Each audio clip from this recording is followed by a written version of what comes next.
অসমৰ বিভিন্ন শিল্পৰ লগতে বাঁহ শিল্প অসমৰ এটা প্ৰখ্যাত শিল্প। বৰ্তমান সময়ত দেখা গৈছে যে বাঁহ শিল্পটোৰ চাহিদা কমি আহিছে। আগৰ যিবিলাক পুৰণা বস্তু আছিলে সেইখিনি মানুহে ইউজ নকৰা হৈছে।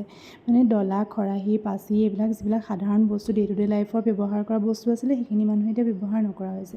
তো এইটো এটা ইণ্ডাষ্ট্ৰি যিটোক আমি এনহেঞ্চ কৰিব পাৰোঁ, যিটোক আমি আগবঢ়াই নিব পাৰোঁ অলপ মডাৰ্ণ টাচ দি পেলাই, যাতে সেই মানুহখিনি ছাষ্টেইন কৰিব পাৰে, সেই মানুহখিনিয়ে এটা লাইফষ্টাইল চলাই নিব পাৰে আৰু তেওঁলোকে এই প্ৰাকৃতিক সম্পদসমূহ ব্যৱহাৰ কৰি স্বাৱলম্বী হ'ব পাৰে। তো স্বদেশী বস্তু ব্যৱহাৰ কৰি তেওঁলোকে স্বাৱলম্বী হ'ব পাৰে। তো এনেকুৱা ধৰণৰ শ্ব'পিচ কিছুমান মডাৰ্ণ, তেওঁলোকে অলৰেডি টেকনিকটো জানেই, তেওঁলোকে মডাৰ্ণ মানে তেওঁলোকৰ বস্তুখিনি দেখাই দিব লাগে যে এনেকুৱা বস্তু বনাব পাৰি। তো মই ইয়াতে এক্সাম্পল দিছোঁ যে এনেকুৱা ধৰণৰ বস্তু, এনেকুৱা শ্ব'পিচ বা এনেকুৱা ধৰণৰ অৰ্নামেণ্টছ, বাঁহৰে গহনা তেওঁলোকে বনাই পেলাই বজাৰত বিক্ৰীৰ বাবে উপলব্ধ কৰিব পাৰে।